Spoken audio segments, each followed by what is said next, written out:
안녕하십니까? 안녕하세요. 만나서 반갑습니다. 자, 수업에 들어가기 전에 먼저 딱 두 가지만 제가 첫 시간이니까 말씀을 드리고 수업에 본격적으로 들어가도록 하겠습니다. 첫 번째는 최근 위생사 시험에 관한 난이도, 중요도, 챕터별 출제 비율, 그 다음에 두 번째는 제 강의의 차별성, 그 다음에 위생사 시험에 합격하는 방법에 대해서 말씀을 드리고 시작을 하도록 하겠습니다. 첫 번째는 위생사 시험의 최근 출제 경향인데요. 예년에 비해서 좀 새로운 문제들이 많이 출제가 되고 있는 그런 추세입니다. 문제가 어려워서 어려운 문제가 아니라 기본 이론을 바탕으로 해서 조금 응용해서 유추해서 풀 수 있는 그런 문제들이 최근에 출제가 좀 되고 있습니다. 그래서 그런 부분에 대해서 좀 말씀을 드릴 거고, 그리고 출제 비율도 과목별, 챕터별 비중을 따로 나눠서 출제 비중에 맞춰서 수업을 해드리도록 하겠습니다. 그 다음에 두 번째로 제 강의의 차별성은 이제 보시다시피 5과목 위생사 과목이 들어가 있고, 그 중에서 환경위생학하고 위생곤충학은 위생사 실무 업무와 관련돼서 비중이 꽤 높은 과목이기도 하고, 더더군다나 국가적으로 세계적으로 환경적인 이슈가 많이 생기고 그게 문제화되고 있고, 그 이슈를 해결하기 위한 정책들도 생기고 정책들을 뒷받침하고 실행하기 위한 법령들이 자꾸 만들어지는데, 이게 매년 바뀌기도 하고 또는 1년에도 몇 번씩 새로 개정이 되기도 합니다. 이게 어려운 부분은 아니지만 여러분들이 꼼꼼히 챙겨야 할 부분들이고, 그리고 시험에 필요한 부분만 제가 그때그때 꼼꼼하게 업데이트를 해서 알려드릴 그런 예정입니다. 그리고 3교시에 여러분들은 실기시험을 보시게 되시는데요. 실기시험은 방금 말씀드린 위생사 실무 업무와 관련돼서 사진, 그림 문제들이 많이 출제가 됩니다. 그리고 위생사 5과목 중에서 실무와 관련 있는 3과목, 위생곤충학하고 환경위생학하고 식품위생학이 출제가 되는데, 교재에서, 시중에 나와 있는 교재들에서 볼 수 없는 새로운 그림이나 사진들이 출제가 돼서 3교시 시험을, 마지막 교시에 시험을 보시다가 응시생들이 아주 적잖이 당황을 하는 경우가 많이 생깁니다. 그래서 시험 보고 나오시면서 자신감이 떨어지고 이게 떨어지는 게 아닌가 하는 그런 걱정들도 많이 하시는데, 저는 이 새롭게 나오는 그림, 사진들을 전부 다 제가 챙겨가지고 보여드릴 수는 없지만, 그림 속에서 여러분들이 힌트를 찾아서 정답을 현명하게 고를 수 있는 팁을 알려드립니다. 그리고 그래도 잘 모르겠다 하시면 저희 교재를 보시면, 교재 뒷면을 보시면은 요즘 잡아주세요. 그 카페 주소가 나와 있습니다. 영양만점, 위생만점 네이버 카페인데, 이 카페에 가입만 하시면 바로 제 게시판에 글을 올리실 수가 있습니다. 질문글을 올리실 수가 있어서 문제가 잘 안 풀리는 것 같다, 이 용어나 이 내용은 도대체 이해가 잘 안 된다, 이런 부분들은 그때그때 참지 마시고 질문글을 올려주세요.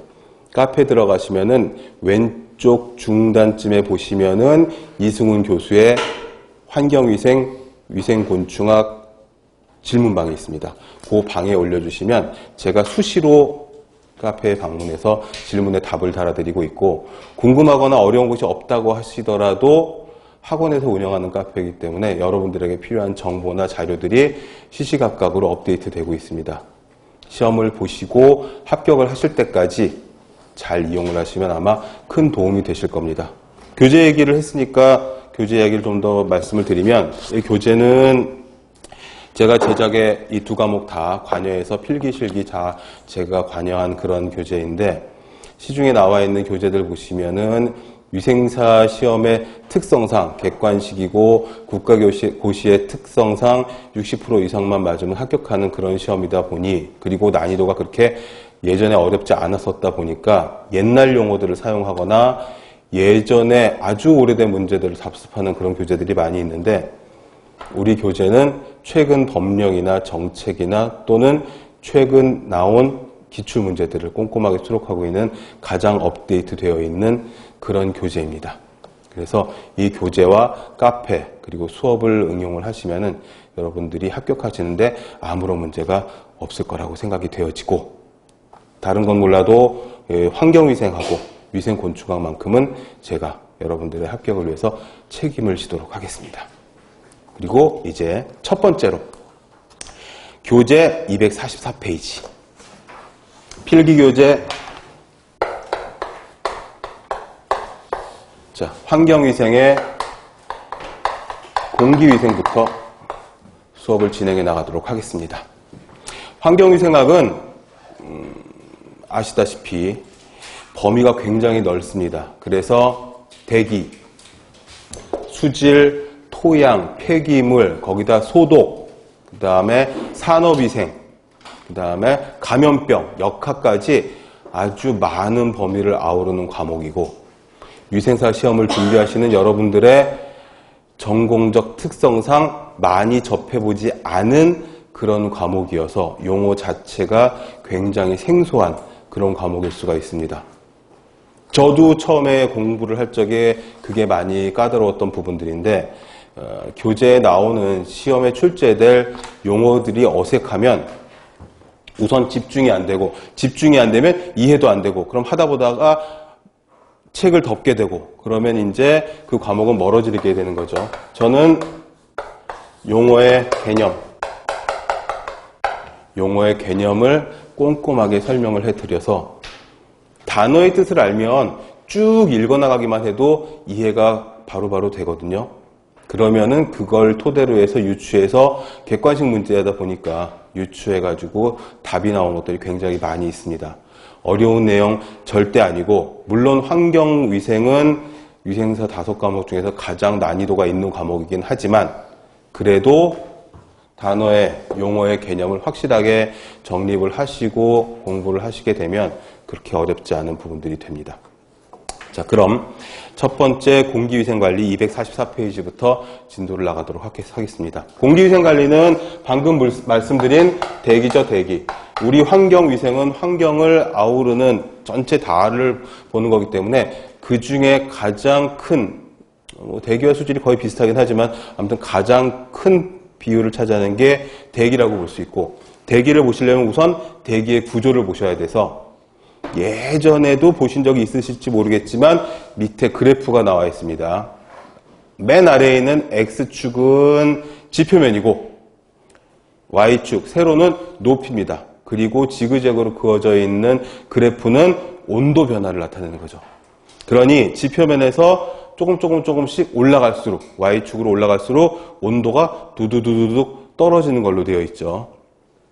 그게 이제 어디까지? 지표면에서 한 11km 정도까지, 약 11km 정도까지가 위로 올라가면 올라갈수록 기온이 떨어지는 그런 부분입니다. 여기를 뭐라고 하냐면 대류권이라고 해요. 대류권은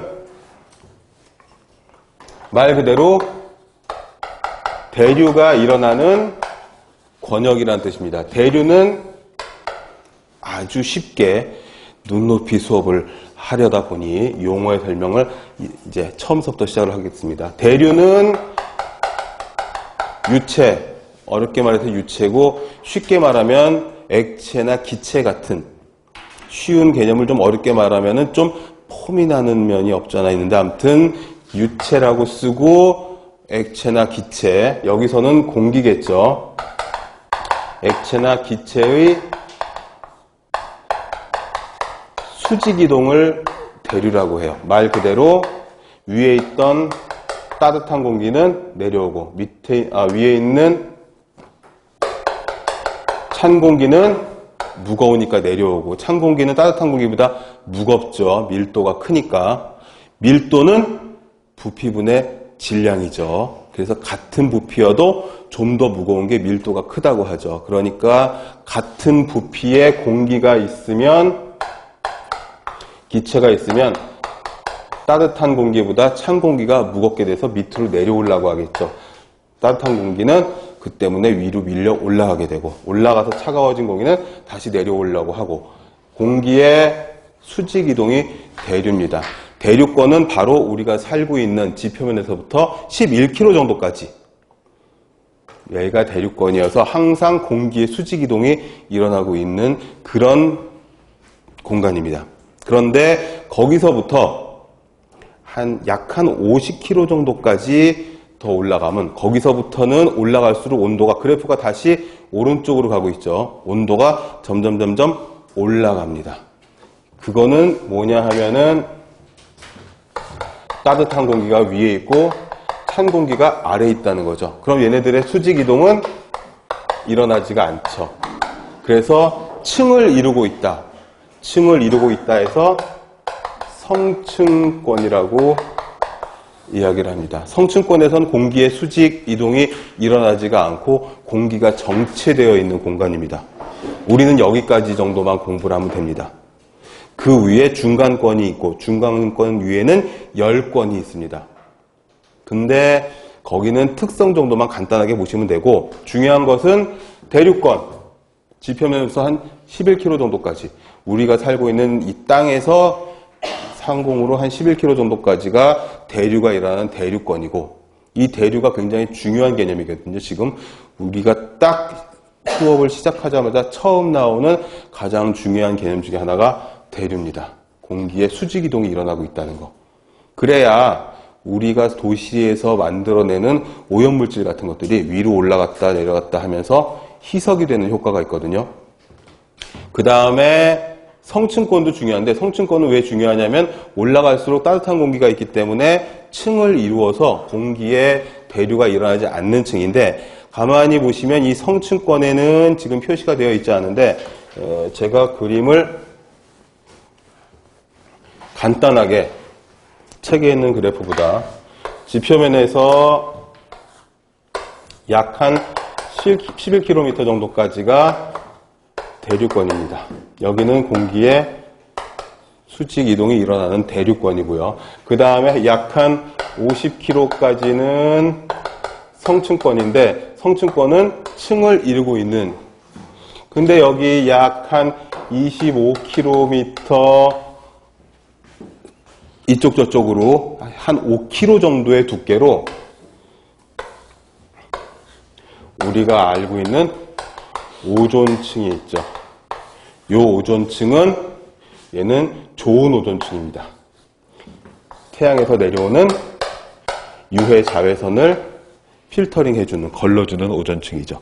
이 오존층이 대기오염으로 인해서 빵꾸가 나서 홀이 생겨가지고 유해 자외선이 지표면까지 우리 살고 있는 지표면까지 쏟아진다 그래서 피부암에 걸릴 우려가 있다고 해서 막 얘기가 많았던 게 80년대 후반부터 계속 이어져 오는 내용이고 그래서 80년대 후반 90년대 초반부터는 오존층을 파괴할 수 있는 화학물질들을 대체제로 바꿔가지고 지금 사용을 하고 있는 거고 요거 이제 뒤에서 나올 내용이지만 이제 요 부분에서 다시 처음에 얘기가 나오는 부분이 더 이어서 얘기를 말씀을 드렸고요. 자, 거기 책의 첫 번째 줄 보시면 순서대로 대류권, 성층권, 중간권, 열권이고 각각의 높이, 약 이렇다는 내용이 딱 떨어지는 그런 높이는 아닙니다. 그러니까 대충 이 정도 범위에 있구나라고 보시면 되겠고 그 다음에 동그라미 2번 밑에 보시면 무슨 이야기가 있냐 하면 이론상으로 100m 올라갈 때마다 마이너스 1 이건 뭐냐면 100m 위로 올라갈 때마다 1도씩 떨어진다는 얘기죠. 요것도 시험에 잘 나오는 내용입니다. 100m 마이너스 1도씩 퍼 100m니까 100m 올라갈 때마다 1도씩 떨어진다는 얘기고 실제로는 건조 단열 감률이라고 해서 0.65도 정도씩 떨어지는 건데 요거를 공부하기 쉽게 1도씩 마이너스 1도씩 이렇게 이야기를 하고 있습니다. 그리고 우리가 여기서 공장에서 불을 떼고 산업활동을 하고 자동차를 타고 왔다 갔다 하고 만들어지는 대기오염 물질들은 주로 이 대류권에 있는 내용이어서 대기오염을 이야기할 때는 주로 대류권을 이야기를 합니다. 그리고 동그라미 2번에 세 번째 줄에 뭐라고 되어 있냐면 기온 역전이라는 말이 지금 처음 나오는데 이것도 간단한 얘기에서 말 그대로입니다. 기온이 역전됐다. 기온이 거꾸로 됐다. 무슨 소리냐 하면 대류권에서는 위에 찬 공기 밑에 따뜻한 공기여서 계속 순환이 되고 있는데 이게 역전이 된 거죠. 마치 성층권처럼 따뜻한 공기가 위에 있고 찬 공기가 아래에 있는 경우가 간혹 생긴다는 거죠. 이거는 이제 지형적인 또는 그 기단 내지는 온도차 여러 가지 이유가 있는데 그거는 좀 이따 뒤에서 보면서 여러분들이 이제 하나하나 외우셔야 될 부분인데 성층권처럼 기온 역전이 일어나서 따뜻한 공기가 위에 있고 찬 공기가 아래에 있다고 하면 대류 현상이 일어나지가 않겠죠. 그럼 여기서 도시에서 만들어지는 오염물질이 상하로 이동을 하지 않으니까 계속 한 곳에 머물러 있는 거죠. 그렇게 되면은 대기오염에 의한 피해가 속출하게 되는 거다.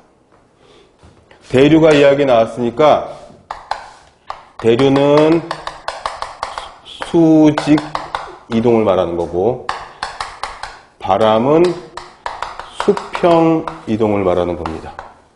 해서 대류권에서 대류가 일어나면서 바람도 적절히 불어주면은 오염물질이 넓게 희석되는 효과가 있겠죠. 이게 굉장히 대기오염 파트에서는 중요한 부분입니다. 다음에 245페이지로 가시면 중간권에 대한 간략한 특징과 설명이 있고 열권에 대한 간략한 특징과 설명이 있습니다. 그래프를 참조해서 읽어보시면 되는 부분이고 한쪽 가로 이번에 대기오염의 정의를 들어가겠습니다. 대기오염은 정의 따로 없습니다. 문제 만약에 나온다고 하면 여러분들이 생각하시는 맞는 거, 옳은 거, 당연한 거, 상식적인 거 고르시면 됩니다. 인위적으로 배출된 오염물질. 그래서 불특정 다수, 대다수의 사람에게 불쾌감 또는 동식물에, 사람과 동식물에게 피해, 재산상의 피해, 권리를 방해하는 이런 것들이 대기오염의 정의고 대기오염이 물론 산불이나 번개, 자연 발생으로도 생기긴 합니다. 화산 폭발 이런 걸로도 화산재 같은 것들이 막 퍼지고 비행기를 못 뜨게 하고 막 이런 보도들이 며칠 전에 나왔었죠. 그렇지만 이제 대부분은 사람이 산업활동을 하면서 요게 이제 산업혁명 이후 이렇게 이야기를 하는데 산업혁명 이후에 일어났던 일이 뭐냐면 첫 번째는 산업혁명은 내연기관 엔진을 발명하면서 산업이 발달하고 산업이 발달해서 대량 생산이 가능해지고 막 물건들이 풍족해지니까 어떻게 되죠? 인구가 늘어나게 되는 거죠. 인구가 늘어나니까 쓰레기도 많이 생기고 그래서 생긴 게 3P예요. 3P 요 시험에 잘 나옵니다. 별표를 한 2개쯤 딱 쳐주셔도 괜찮습니다. 가지고 계시는 형광펜 같은 게 있으면은 밑줄 그으셔도 됩니다. 영문도 같이 알아두시면 좋습니다. 인구, population, 공해, pollution, 그 다음에 빈곤, poverty. 요 세 가지의 앞자를 따서 3P라고 하고 여기다 P가 하나 들어간 다른 단어를 하나 집어넣고서는 다른 걸 고르시오. 이렇게 하기도 하고 박스에다가 한 5개쯤 넣어놓고 가나다 또는 기억, 니은, 디귿 번호를 붙여놓고 다음 보기 중에서 3P가 맞게 짝지어진 것을 고르시오. 해가지고 1번 가나다, 2번 가나다라, 3번 가나다라마 이런 식으로 출제가 되기도 하니까 population, poverty, pollution 이 세 가지 국문으로 영문으로 같이 다 알아두셔야 되겠습니다.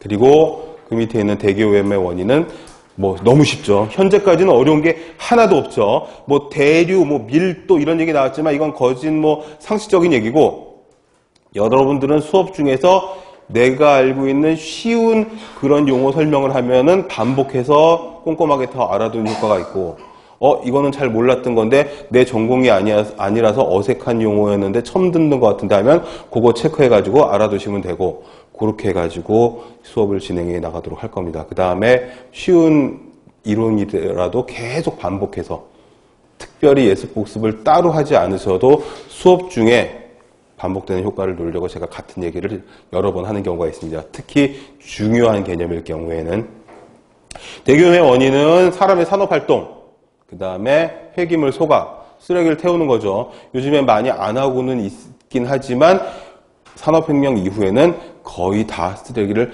태워서 버리거나 그랬죠. 땅 파서 묻거나 바다에 버려도 되지만 사실 태우는 게 가장 간편하고 위생적이고 부피와 무게가 획기적으로 줄어드는 효과가 있죠.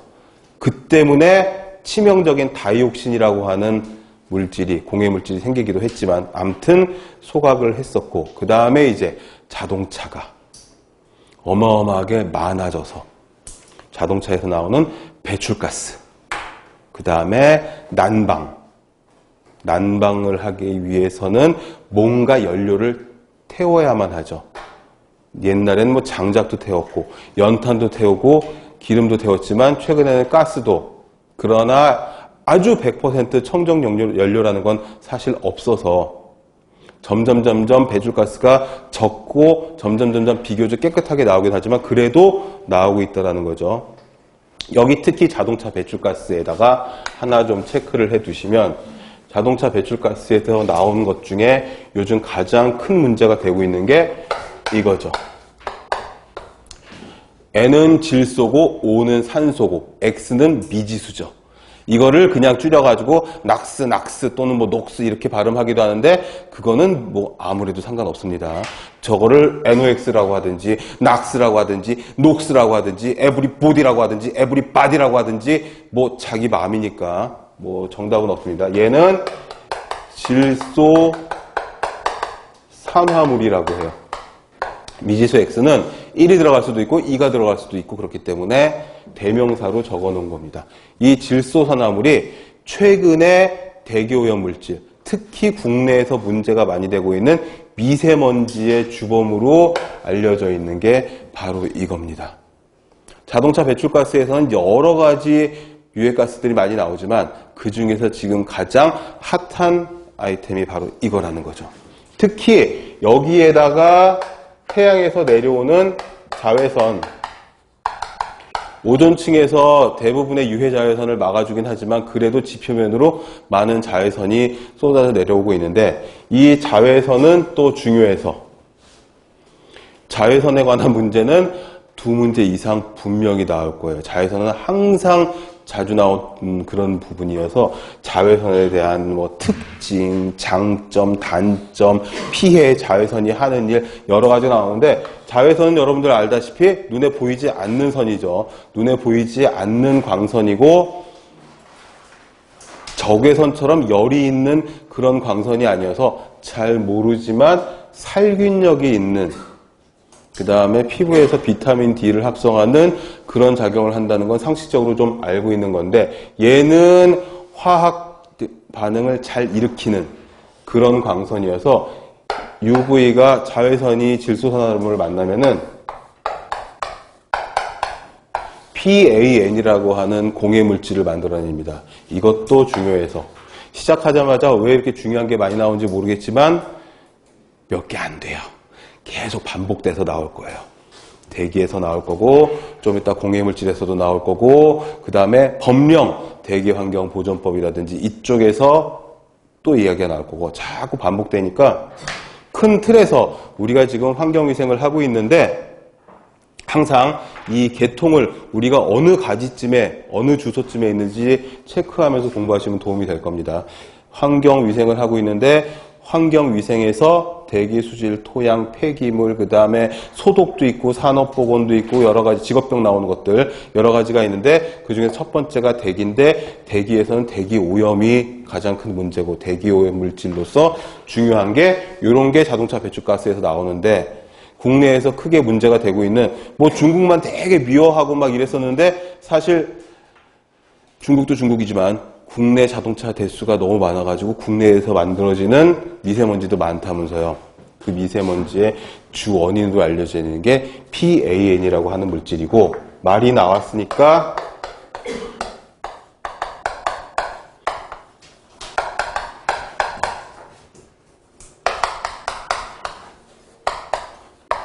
퍼옥시 아세틸 나이트레이트의 약자예요. 나이트레이트는 질소고 옥시는 산소고 질소산화물과 UV가 만나가지고 만들어진 물질인데, 요 PAN이라고 하는 물질이 미세먼지의 주범으로 시험에 굉장히 자주 나오고 사실 꼭 나오는 그런 문제입니다. 미세먼지에 대해서는 지금 너무너무 지금 뭐 인터넷이고 뭐 국가적으로 사회적으로 문제가 많이 돼가지고 세계적으로 문제가 많이 되고 해가지고 지금 얘기가 많이 나오고 있잖아요. 처음에는 뭐라 그랬습니까? 몇 년 전에는 그랬었거든요. 숯불갈비집에서 숯불에서 나오는 그 퓨움이랑 끓음이랑 그게 미세먼지 주범이라 그래가지고 서울 시내 전국적으로 뭐 그 숯불갈비집 얼마나 많은데 거기서 나오는 먼지가 다 주범이라 그랬다가 그건 아니다. 그러고 그 다음에 뭐라 그랬죠? 고등어를 구울 적에 나오는 거기에서 미세먼지가 많이 나온다고 해가지고 고등어가 욕을 먹었다가 최근에는 일로 갔습니다. 얘는 주로 경유, 디젤 엔진이죠. 경유를 태워서 동력을 얻는 자동차, 디젤을 사용하는 경유를 사용하는 승용차, 트럭, 버스 이런 승용차에서 많이 나오는 걸로 되어 있습니다. 요까지 보시면은 굉장히 중요한 거 한 서너 문제, 두세 문제 정도가 지금 첫 페이지, 두 번째 페이지에서 나왔어요. 뒤에 가면서 계속 보충 설명이 되면서 반복이 될 거예요. 그러면 지금 처음에는 애가 보자마자 무슨 뭐 질소산화물이 어쩌고 대륙권이 어쩌고 PAN이 무슨 뭐 약자를 줄을 길게 쓰고 그랬는데 나는 화학도 잘 모르겠고 막 이런데 뭐 이거 근데 계속 이제 반복돼서 나오면 환경위생학 종강할 때쯤 돼서는 이제 PAN은 중요한 거잖아. 시험에 나오는 거잖아. 알고 있는데 내가 어떻게 하는지 모르겠는데 딱히 외운 것 같진 않은데 종강할 때 되니까 이제 막 외워지는 거죠. 그런 효과를 보실 수가 있을 겁니다. 그 다음에 국내 대기오염의 특징은 오염물질이 복잡하고 이거는 뭐 세계적으로도 다 비슷한 내용이기도 하고 그 다음에 양과 질이 다 증가하고 있고 최근에야 인구가 많이 늘지 않는다고 걱정이지만 한 10년 전까지만 해도 인구 증가가 큰 이슈였어서 산화 제한도 하고 했던 나라가 우리나라고 그 다음에 질소화합물 방금 말씀드린 질소산화물 질소산화물 같습니다. 뭐 단어가 조금 다르긴 하지만 같은 뜻이고요. 이런 것들을 잘 체크하셔가지고 이건 같은 거야. 이렇게 생각을 하시면은 이해하시는데 굉장히 많이 도움이 될 겁니다. 그리고 4번 동그라미 4번에 있는 예와 쌍벽을 이루는 황산화물도 있어요. 요거는 과거에 경유를 사용하던 자동차에서 많이 나왔었는데 이 S는 황이잖아요. 황이 들어가 있는 물질들은 역한 냄새가 나기도 하고 그 다음에 얘도 마찬가지지만 둘 다 산성비를 내리는 원인 물질이 되기도 해서 SOX는 예전부터 좀 제어를 하고 있어서 최근에는 황산화물에 대한 걱정은 그렇게 크게 많이 하고 있지는 않습니다.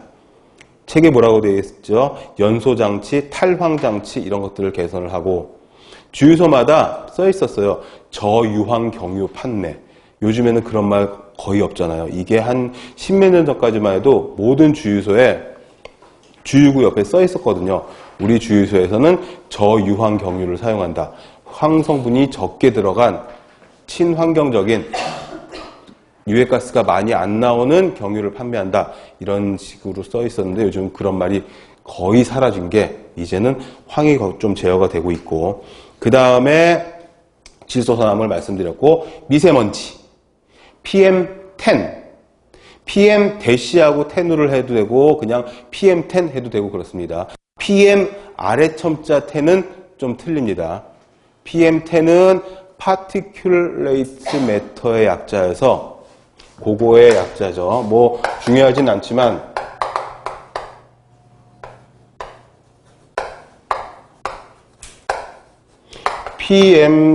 PM10은 먼지의 지름, 먼지의 직경이 10 마이크로미터 이하짜리를 말하는 겁니다.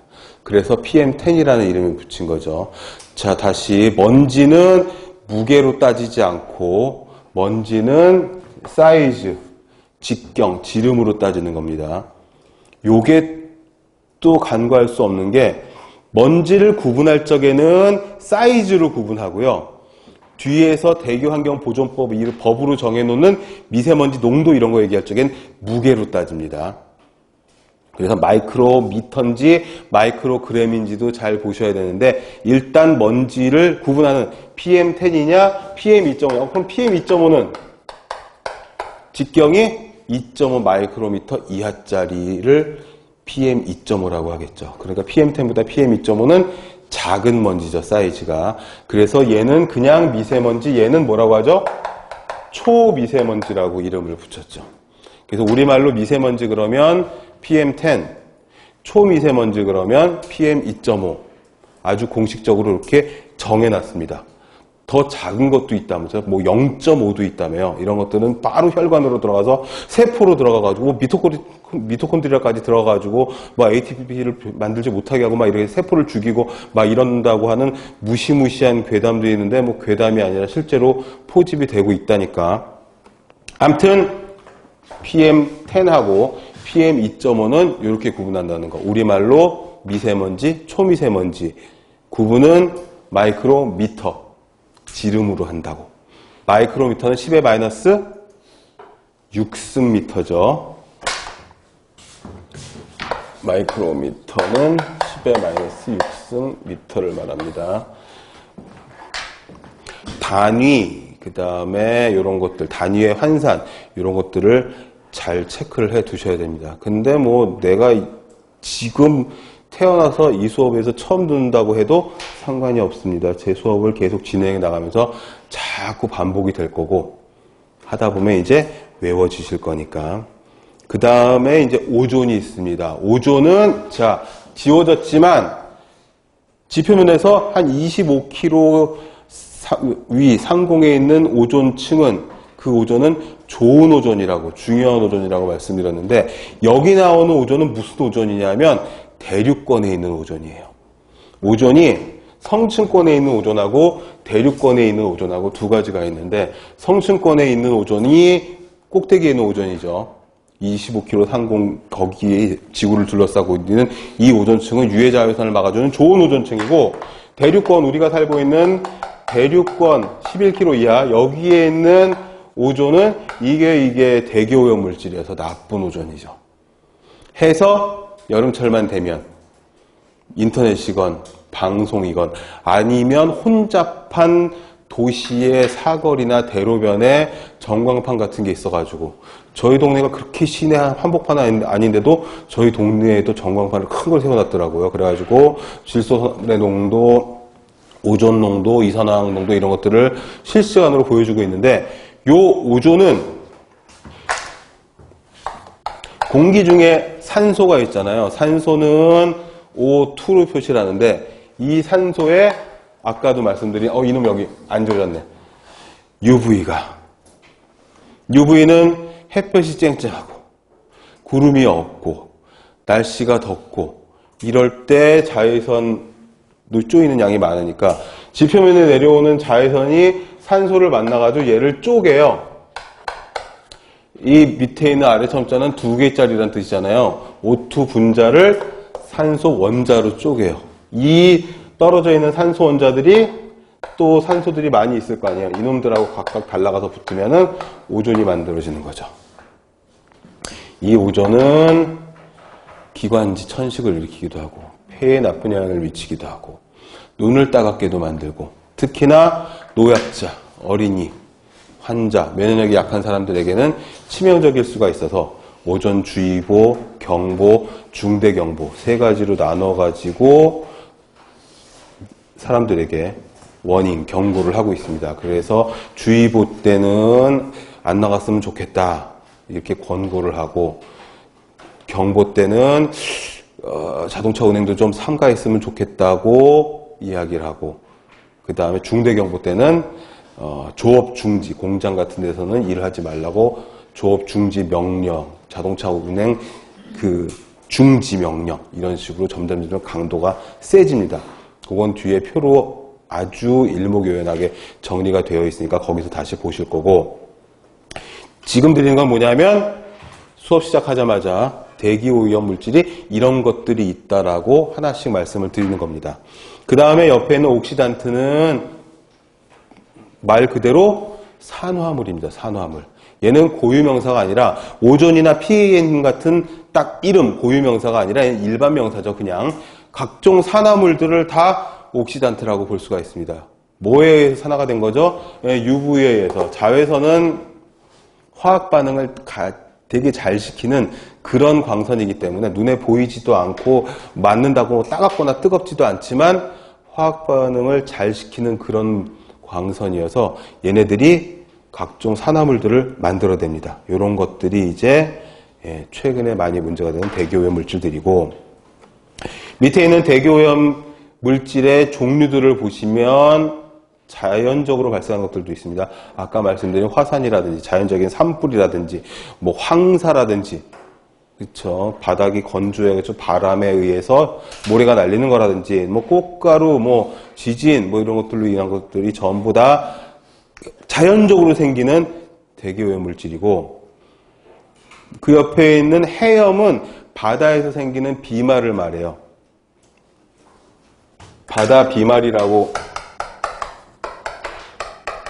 파도 치고 이럴 적에 눈에 잘 보이지 않는 그 에어로졸 형태의 작은 물방울들이 막 날리는데 그걸 해염이라고 하고, 요거를 씨 스프레이라고도 해요. 요것도 간단한 용어 설명, 더 이상 들어가실 필요 없이 개념만 딱 알고 있으면 됩니다. 이런 것들에서도 오염물질이 묻어가지고 대기 중으로 올라올 수 있다, 이렇게 보시면 됩니다.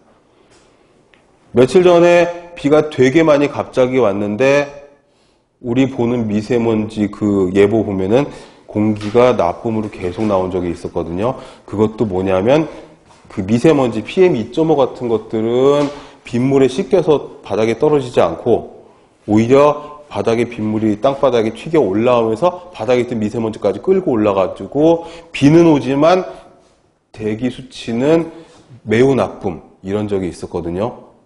그래서 학자들이 그런 얘기를 했던 것처럼 바다에서 파도 칠 때 파도가 세차게 치고 막 이럴 적에 올라오는 작은 액적이라고 하죠. 액적. 작은 물방울, 안개 같은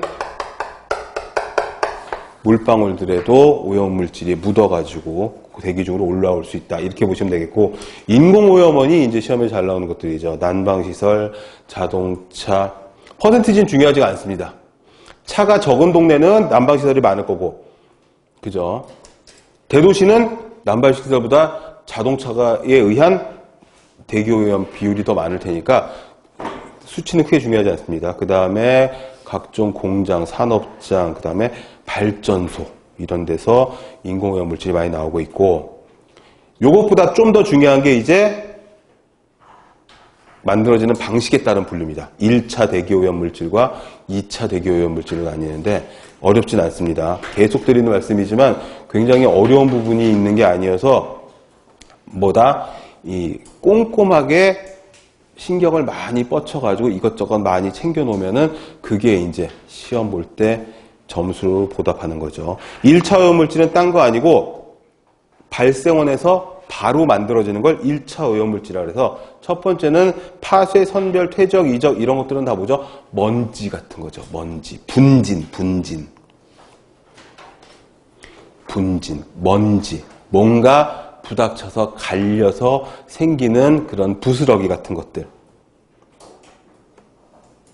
이런 것들이 첫 번째 나오는 거고, 그 다음에 다음 페이지에 보시면 그거를 분류를 해놨어요. 오전 9시에 화살표가 위로 가 있죠. 발생량이 많고 12시경에 좀 떨어졌다가 오후 6시경에 많이 생긴다. 이건 뭘 말하는 거냐 하면 자동차 배출가스.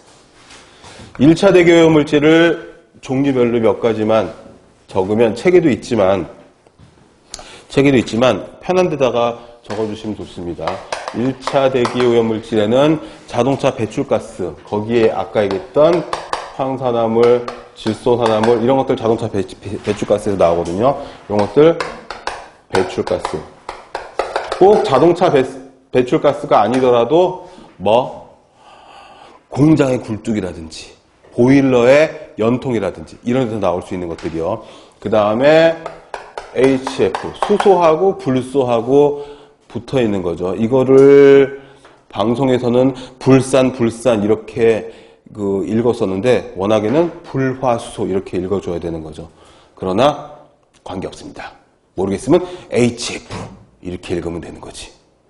전혀 관계없고, 그 다음에 얘기했던 분진, 먼지 같은 것들, 이런 것들이 1차 대기 오염물질이고, 2차 대기 오염물질은 여러분들이 지금 다 1시간 수업하면서 다 들으신 거예요.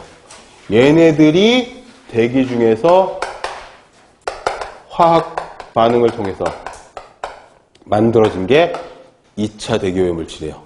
이걸 무슨 화학 반응이냐고 하냐면 광화학 반응이라 그래요. 광은 빛광자를 써가지고 뭘 말하는 거죠? UV.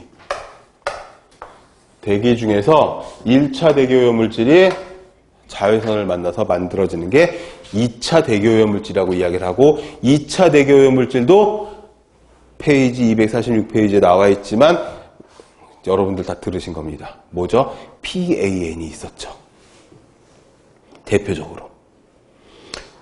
거기 246페이지에 보시면 대기오염의 지표물질 핵심 박스 바로 밑에 보시면 2차 대기오염물질이라고 나와 있고, 2차 대기오염물질은 1차 오염물질 간의 상호작용, 그 다음에 가장 중요한 건 자외선에 의한 광화학 반응을 통해 가지고 만들어지는 게 바로 이겁니다. 시험 문제가 어떤 식으로 나오냐면 1차 대기오염물질이 가장 많이 만들어지는 시기는 언제냐? 출퇴근 시간. 자동차 운행이 제일 많을 때. 2차 대기오염물질은 언제 제일 많이 만들어지냐? 1차 대기오염물질이 있는 그 와중에 자외선 함량이 가장 높을 때. 자외선은 우리나라에선 오후 2시를 전후해서가 가장 자외선량이 많아요. 그래서 뭐라고 되어 있어요? 거기 특징 바로 밑에 줄에 보시면은 주로 낮에 12시경부터 올라가고 오후 2시경이 최대 4시 이후 감소, 해가 이제 뉘엿뉘엿 떨어지고 자외선량이 감소하니까. 그렇게 생각을 하시면 되겠습니다. 완전 쉽죠? 뭐 어려운 게 한 개도 없는 거지 뭐. 표정들은 그렇지 않은데 아무튼 굉장히 쉽죠? 쉽다고 자꾸 우기면 쉬워집니다. 그러면 문제도 쉬워지고 시험 보고 나오면서 너무 긴장했던 거 아니야? 우리가 이렇게 쉬웠다니 껌인데? 뭐 이러면서 시험장을 나오는 자신을 발견하고 뿌듯해하면서 그러면서 이제 뒤풀이를 하러 가실 수가 있게 되는 거죠. 자, 246페이지에 몇 줄만 더 보고서 쉬도록 하겠습니다. 두 번째 줄에 있는 입자상물질. 입자상물질은 뭘 말하는 거냐 하면 무게와 부피를 가지고 있는 걸 입자상물질이라 그래요. 자, 지금 첫 시간이라 한 글자 한 글자 지금 용어 설명을 하면서 천천히 나가고 있는데 이게 있잖아요. 한 3분의 1 정도만 진도를 나가면 그 다음서부터는 설명할 게 없어요.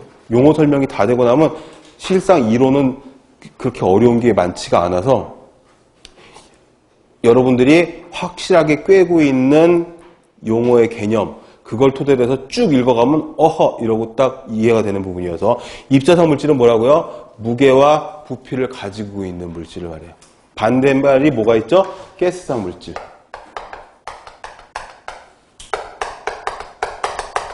가스상 물질은 그냥 기체를 말하는 거고 입자상 물질은 그러니까 액체와 고체를 같이 말하는 거죠. 얘는 기체. 그러니 1차 대기오염 물질에 있는 입자상 물질은 매연. 이 매연은 스모크, 연기죠. 이제 배출가스에서 나오는 것들. 그 다음에 분진, 아까 말씀드린 먼지, 흙이, 흙먼지가 무슨 하다못해 걸어 다니는데, 차 타고 다니는데, 타이어가 닳아가지고 타이어 먼지 같은 것들이 막 굉장히 많이 나오거든요. 우리가 잘 안 보여서 그렇지. 이런 것들. 그 다음에 연무는 안개란 뜻인데, 옅은 안개란 뜻입니다. 미스트. 우리 얼굴에 뿌리는 미스트가 그 뜻이잖아요. 이것도 액체니까 입자상 물질. 훈연, 퓨움, 이것도 역시 뭔가를 태울 적에 나오는 끓음 같은 그런 것들을 훈연이라고 하잖아요. 이런 것들. 그 다음에 안개, 가스상 물질에는 각종 기체 물질들. 다 외우실 필요까지는 없지만 중요한 거 몇 가지 보시면은 거기 일산화탄소가 있죠. CO가 있고. 그 다음에 황산화물, 질소산화물은 얘기했고. 그 다음에 HCHO. 요거는 중요하니까 중요 표시를 해두시고. 포름알데하이드를 말합니다.